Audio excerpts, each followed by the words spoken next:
इस्लाम आबाद में जारी बलोच यकजहती कमेटी का जो धरना है कई दिनों से जारी है। पिछले हफ्ते हमने देखा कि वहाँ पे पुलिस की एक कार्रवाई हुई, क्रैकडाउन हुआ, काफ़ी लोग हिरासत में लिए गए। काफ़ी जज्बाती मनाज़र वहाँ से नशर हो रहे हैं, सोशल मीडिया पे चल रहे हैं। हम जानते हैं कि ये बलोच यकजहती कमेटी ने 6 दिसंबर से तुर्बत से मार्च किया, जो पंजाब के जनूबी पंजाब के इलाके डेरा गाजी ख़ान से, फिर डेरा इस्माइल ख़ान से होता हुआ जब इस्लामाबाद पहुंचा तो वहाँ पे पुलिस का बाकायदा एक क्रैकडाउन हुआ। उसके बाद अभी तक ये लोग वहाँ बैठे हैं, उनको पुलिस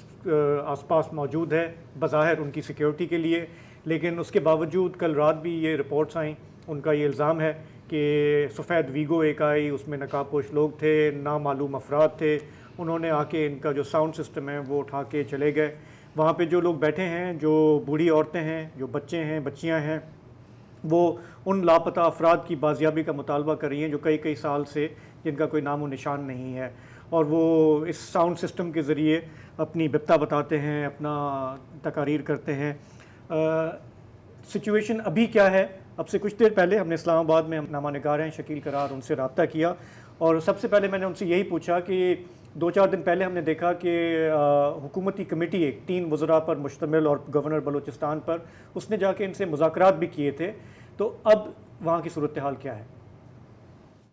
जी बिल्कुल, ये डॉक्टर महारंग बलोच की क़यादत में 5 दिन हो चुके हैं कि ये नेशनल प्रेस क्लब के सामने एहतजाजन बैठे हुए हैं। और जब ये लोग इस्लामाबाद पहुँचे थे तो उसी रोज़ तरनोल के एरिए में और इस्लामाबाद नेशनल प्रेस क्लब के बाहर पुलिस ने इन पर धावा बोल दिया था। रात 1 बजे के बाद उनकी गिरफ्तारियाँ हुई थी। तो वो गिरफ्तारी का डिस्प्यूट अभी तक चल रहा है कि वो पुलिस की तरफ से 1 रोज़ पहले ये दावा किया गया था अपनी प्रेस रिलीज़ में कि मुख्तलिफ़ जो नौयत के हमने मुलज़मान पकड़े थे इस मुजाहरे से, तो वो 290 अफराद थे जो यहाँ रिहा हो चुके हैं या अपने घरों को जा चुके हैं। जबकि डॉक्टर महारंग बलोच और उनके जो साथी हैं वो यही कह रहे हैं कि अभी भी तकरीबन 100 के करीब बलोच स्टूडेंट्स हैं और कुछ 14-15 ऐसे लोग हैं जो बिल्कुल ही लापता हैं, पता नहीं चल रहा कि वो कहाँ रखे हैं, कहाँ पर हैं। तो इसी दौरान में जो हुकूमती 3 रुकनी कमेटी है वज़रा की, निगरान वज़रा की, उनके मुतालबात पूछे तो उन्होंने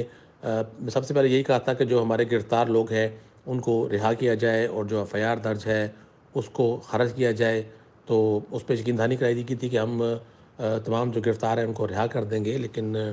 बात वही है कि अभी तक डिस्प्यूट चल रहा है कि जो धरने के शुरका हैं वो यही कह रहे हैं कि हमारे तमाम जो गिरफ़्तार अफराद हैं वो रिहा नहीं हुए हैं